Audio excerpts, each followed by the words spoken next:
Hello, everyone. Davening with the Haftorah of Parshat Ki Tavo is a very beautiful Haftorah in many different ways, and I'd like to just focus on one pasuk within the Haftorah. And this is what the pasuk says, and I quote: Lo yeh od hashemesh leor yomam. The sun will no longer be the light for day. Ulenoga hayareach lo yair lach. And at night, the moon will not be the only source of light in that darkness, but rather, Vayalacha Hashem la'or olam, God will be an eternal light for the Jewish people. What does this mean?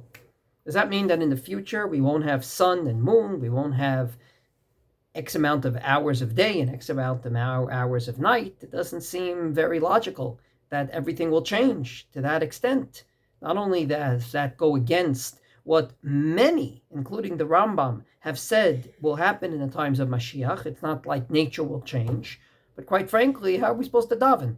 In other words, we daven when the sun goes up. We know we have to daven mincha before the sun goes down. We daven ma'ariv when it's dark. How are we supposed to do that if we won't have neither the sun nor the moon? I believe that this pasuk means something else. It doesn't mean we won't have sun or moon. But rather, the prophet is telling the Jewish people the following message. In general, night or darkness is always tantamount in our tradition as something that has to do with evil and fear, and most importantly, you can't even see the danger because it's dark.